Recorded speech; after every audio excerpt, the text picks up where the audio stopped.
साथियों, जो मेरी मक्का लगी है, मक्का में पर्याप्त दवाई ववाई तो सब हमने डाल दिए हैं। मक्का की हालत ये है। ये हालत क्यों हुई है आप भी जान सकते हैं, आप किसान भाई हैं और आप सभी को पता है कि मक्का ऐसे क्यों होती है। अगर इसमें यूरिया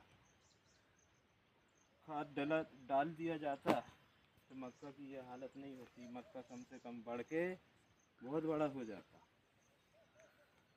लेकिन इसमें यूरिया ना मिलने के कारण आज किसान की हालत ख़राब है। हम भी छोटे मोटे किसान ज़रूर हैं, लेकिन हमारे पास पर्याप्त ज़मीन नहीं है, लेकिन थोड़ी बहुत है। थोड़ी बहुत होने के बावजूद हमारी ये हालत है।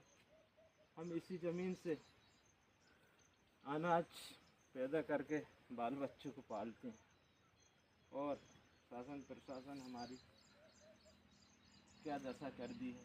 यूरिया खाद नहीं मिल रही है।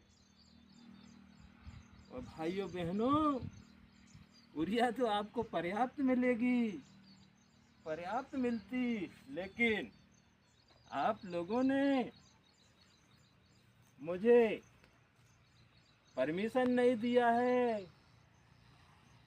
परमिशन कौन सा? परमिशन ये नहीं दिया है कि यूरिया की बोरी में मेरी फ़ोटो नहीं छपी है, इसलिए आप लोगों को पर्याप्त मात्रा में यूरिया नहीं मिलेगी। जब तक भाइयों बहनों, किसान भाइयों, जब तक आप मेरे फ़ोटो छपाने का परमिशन नहीं देंगे, तब तक मैं यूं ही 1 एकड़ में 2 बोरी के हिसाब से यूरिया देता रहूँगा। और ये नियम लागू है कि 1 एकड़ में 2 बोरी यूरिया मिलेगी और बाकी के तो व्यापारियों से लेते रहो 400 में, 500 में, जिसको जैसा मिले वैसा लो और डालो।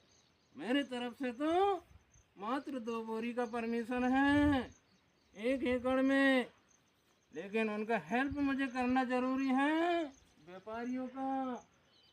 इसलिए तो साथियों, भाइयों बहनों, व्यापारी लोग मेरी मदद करते हैं। किसान भाइयों को क्या, किसान भाइयों तो अनाज पकाते हैं और मजदूरी करेंगे, और किसान भाइयों तो सिर्फ वोट ही देते हैं। और व्यापारी बंधु तो मेरे पोस्टर में, वोट में, हर जगह मेरी सपोर्ट करते हैं। तो इसलिए साथियों, भाइयों बहनों, मैं ज़्यादा से ज़्यादा यूरिया नहीं दूंगा, मात्र 2 ही बोरी दूंगा। और तुमको डालना है यूरिया, तुमको अनाज पैदा करना है तो लीजिए। व्यापारी बंधुओं ने भरपूर मात्रा में गोदाम भर के रखा है। इतना गोदाम में इतना माल रखा है, ट्रकों से माल रखा है। जाइए गोदामों में 500-400 के हिसाब से लीजिए बोरी, पर्याप्त मात्रा में यूरिया है। धन्यवाद।